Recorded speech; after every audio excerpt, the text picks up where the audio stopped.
రానున్న రోజుల్లో కాంగ్రెస్ పార్టీ జెండాను అన్ని గ్రామాల్లోనూ ఎగరవేయాలని పార్టీ శ్రేణులకు పిలుపునిచ్చారు వరంగల్ ఎంపీ కడియం కావ్య.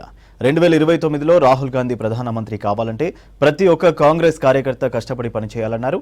జనగామ జిల్లా పాలకుర్తి మండలంలో నియోజకవర్గ కాంగ్రెస్ పార్టీ ఆధ్వర్యంలో సంస్థాగత నిర్మాణ సన్నాహక సమావేశం నిర్వహించారు.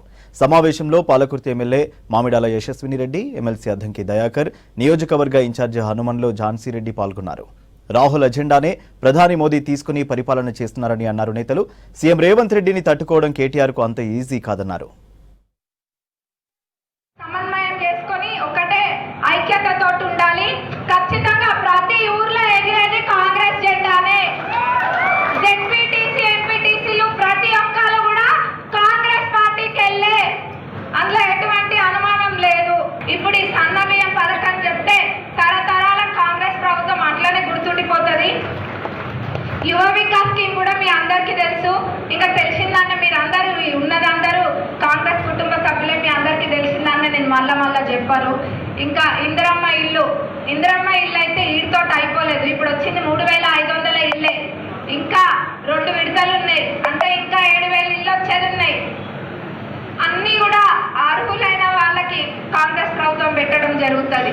ప్రభుత్వం ఏర్పడ్డ మొదటి రోజుకెళ్ళే ఈ ప్రభుత్వం కుప్పగులుతుందని మాట్లాడుతుండ్రు.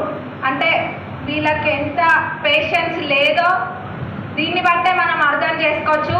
చెప్పే ప్రభుత్వం ఏమో వాళ్ళది, చేసే ప్రభుత్వం ఏమో కాంగ్రెస్ ప్రభుత్వం.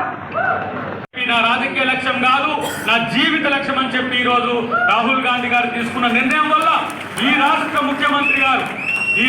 ముఖ్యమంత్రి గారు 3 నెలల్లోనే కుల జనగణన చేసి ఇలా బిల్లు చేసి కేంద్రానికి పంపించిన పరిస్థితుల్లో ఈ దేశ ప్రధానమంత్రి సైతం ఈరోజు మళ్ళీ మొన్నటిదానికి ఏమన్నారు, కులాల కుంపట్లు పెడుతున్నారు, రాజకీయంగా లబ్ధి పొందడానికి, బీసీల లబ్ధి పొందడానికి అని చెప్పి ఒక బీసీ ప్రధానమంత్రి గారు అన్నారు.